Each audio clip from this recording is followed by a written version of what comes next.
9절. 이 강물이 이르는 곳마다 번성하는 모든 생물이 살고 또 고기가 심이 많으리니 이 물이 흘러들어감으로 바닷물이 되살아나겠고 이 강이 이르는 각처의 모든 것이 살 것이며. 12절. 강 좌우가에는 각종 먹을 과실나무가 자라서 그 잎이 시들지 아니하며 열매가 끊이지 아니하고 달마다 새 열매를 맺으리니 그 물이 성소를 통하여 나옴이라. 그 열매는 먹을 만하고 그 잎사귀는 약치료가 되리라. 네, 에스겔서 40장에서부터 시작된 이 성전의 회복은 오늘 본문에서 그 클라이막스를 맞이하게 됩니다. 새롭게 터를 잡아 성전이 세워지고 그 성전의 동쪽으로부터 하나님의 영광이 돌아오셔서 성전에 좌정하시고 그 성전에 가득 채우십니다. 성전의 각 방에서는 하나님을 온전히 예배하기 위해서 하나님의 백성들이 회복되게 되고 하나님을 섬기는 일들에 대해서 모든 절기들에 대해서 규칙들이 다시 세워지게 됩니다. 하나님을 예배하는 일들이 회복되어진 성전은 드디어 오늘 본문에서 그 영향력이 흘러나오게 됩니다. 성전으로부터 흘러나오는 물에 관한 이 환상은 에스겔서에서 가장 유명한 환상 중에 하나입니다. 회복된 성전의 모습에 대해서 우리가 잘 알고 있는 그런 환상입니다. 그 내용은 어떤 것이죠? 성전 문지방에서부터 물줄기가 졸졸졸 나오기 시작해서 그 물줄기가 점점 커지게 됩니다. 하나님의 영광이 들어오셨던 동쪽 문은 닫혀 있기 때문에 에스겔은 그 인도하는 자를 통해서 북문으로 나와서 그 물줄기가 어느 쪽으로 향하여 흘러가게 되는지 계속해서 바라보게 됩니다. 물줄기가 흐르는 곳을 보니 어떻습니까? 성전의 오른쪽으로 나와서 이제 남쪽으로 흐르게 됩니다.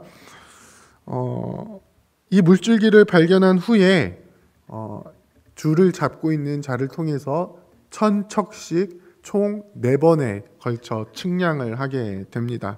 처음 1000척을 재었을 때는 물이 발목까지 차오르게 되고요. 그 다음 1000척을 재었을 때는 무릎까지 옵니다. 그 다음 1000척은요 허리까지 오게 되고요. 그 다음 1000척은 이제 능히 건너지 못할 강이 됩니다. 강이 되어버린 물줄기를 다시 바라보니 그 강 주위에는 수많은 나무들이 자라 있습니다.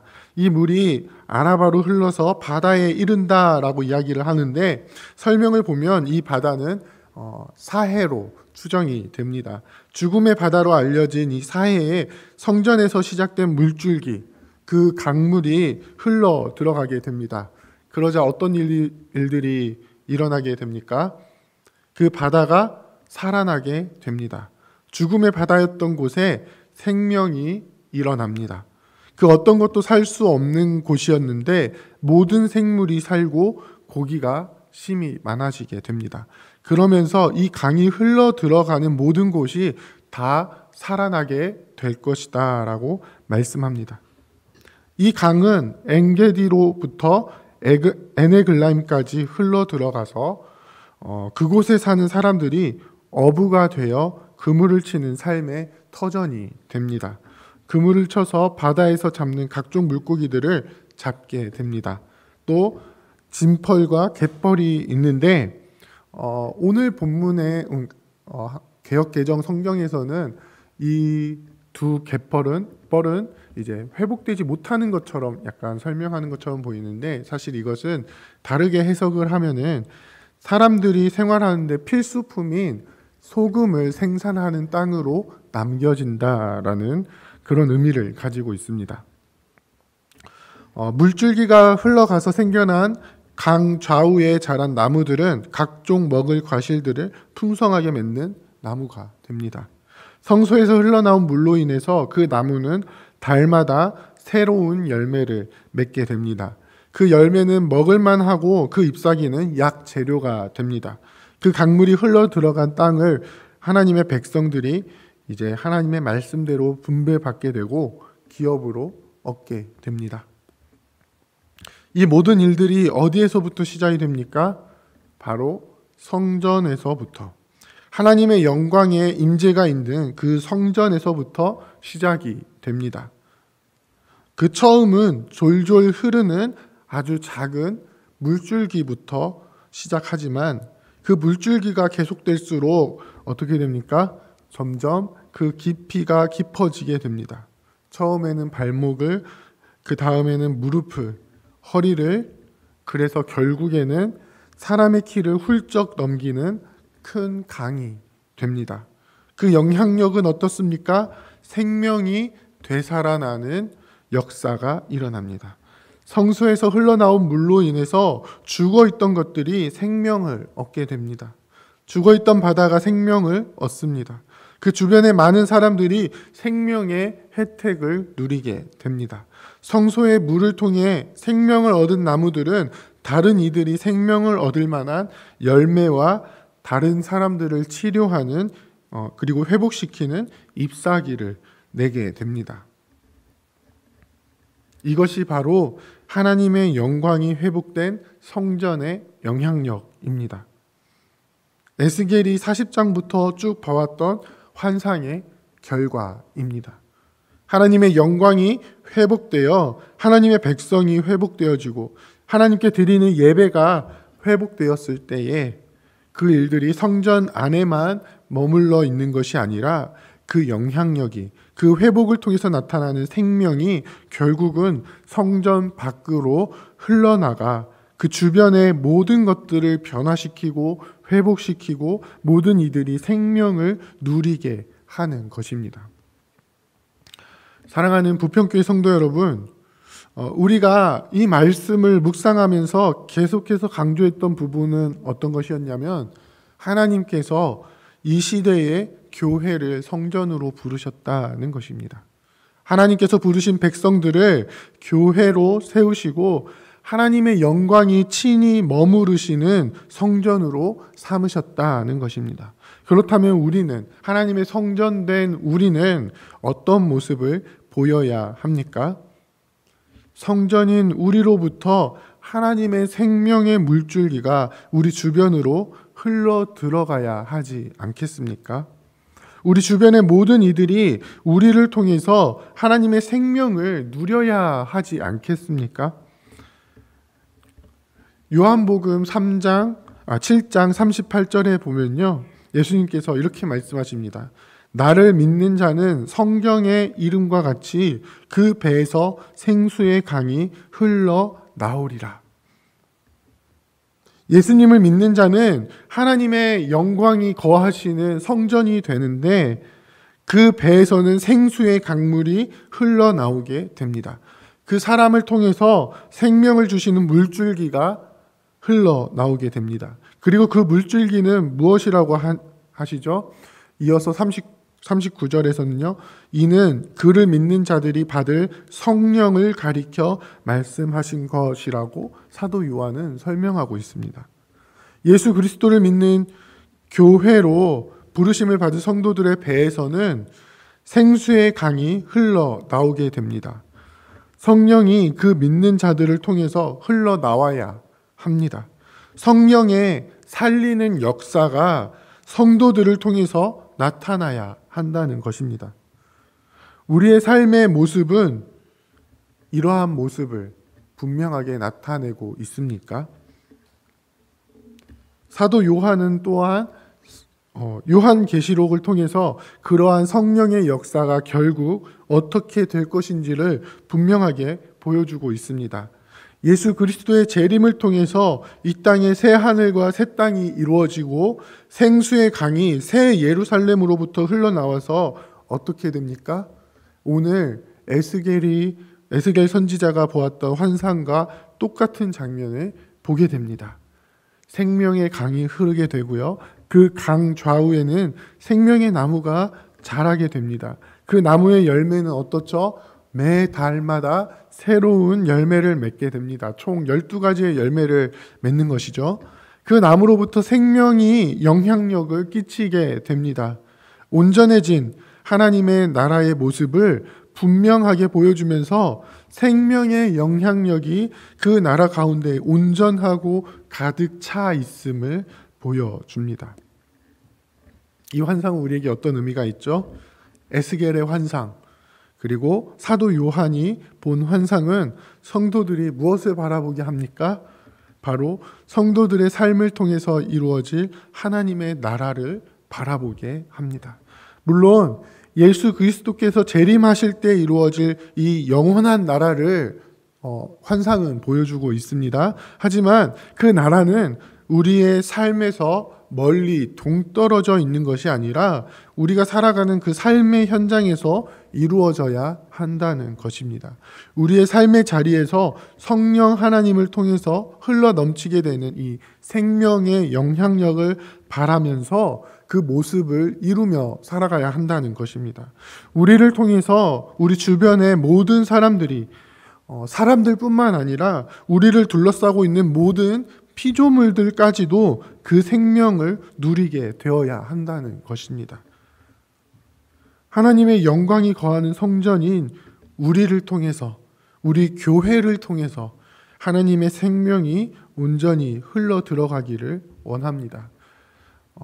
이 생명의 영향력이 내 개인의 삶에 우리가 함께 만나는 사람들에게 흘러 들어가기를 원합니다. 뿐만 아니라 방금 말씀드린 것처럼 우리를 둘러싸고 있는 모든 피조 세계가 하나님의 생명을 누리게 되는 역사가 이루어지기를 원합니다. 로마서 8장에서는 뭐라고 말씀하고 있냐면요, 이 피조 세계가 굴복하게 하시는 이로 말미암아 신음하고 있고 탄식하고 있음을 이야기하고 있습니다. 하지만 또 마찬가지로 하나님의 부르심을 받고 예수 그리스도의 구원을 통해서 영원한 나라를 상속하게 될 때에 그 피조 세계들도 그 영광스러움을 덧입게 된다고, 이 피조 세계들도 그 날을 기대하고 고대하면서 하나님의 자녀들을 바라보고 있다라고 분명하게 서술하고 있습니다. 그 일들은요, 우리가 살아가는 삶의 현장에서 우리 가운데 흘러넘치는 이 생명의 영향력을 통해서 이루어지게 됩니다. 그렇기 때문에 우리는요, 단순히 삶을 윤리적으로 도덕적으로 잘 살아가는 것뿐만 아니라 하나님 나라를 건설해 나가는 하나님 나라 백성으로서, 하나님의 자녀로서의 그 책임감을 가지고 이 땅을 경작해 나가야 하는 것입니다. 그러한 삶의 모습이 우리 안에 나타나게 될 때에 우리가 만나는 모든 사람들, 우리를 둘러싸고 있는 이 피조 세계가 하나님으로부터 오는 참된 생명을 누리게 되고, 결국에는 하나님 나라의 대리 통치자의 모습, 우리가 이 성전의 회복을 다루면서 왕의 회복을 우리가 다루었었는데, 그 왕이 회복되어서 하나님 나라를 온전하게 다스리게 되는 그 놀라운 역사까지도 우리의 삶을 통해서 이루어지게 되는 것입니다. 그러한 삶의 모습이 실제로 우리가 살아가는 삶의 현장에서 나타나기를 소원합니다. 그 모습을 통하여서 하나님 나라의 생명이 이 땅 가운데 흘러들어가고 하나님의 나라가 세워지고, 우리가 만나는 모든 사람들이 우리를 통하여서 하나님의 의를 보게 되는 그러한 놀라운 역사가 일어나기를 소원합니다. 그 일들 가운데에 우리를 그 길로 이끄시는 성령 하나님의 역사 속에서 한 걸음 한 걸음 주님과 동행하면서 그 생명의 역사를 온전히 이루어가는 저와 여러분들이 다 되시기를 주님의 이름으로 부탁드립니다. 함께 기도하겠습니다. 이제 오늘 받은 말씀으로 함께 기도하겠습니다. 성령께서 친히 거하시는 성전으로서 생명의 영향력을 우리가 만나는 모든 사람에게, 우리가 살아가는 이 세계에 끼치는 주의 백성이 되게 하옵소서. 예수 그리스도를 통해 이루어질 새 하늘과 새 땅을 소망하며 생명의 풍성함을 누리는 우리가 되게 하옵소서.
이제 개인의 기도 제목을 가지고 하나님 앞에 기도하시기 바랍니다.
수고하셨습니다.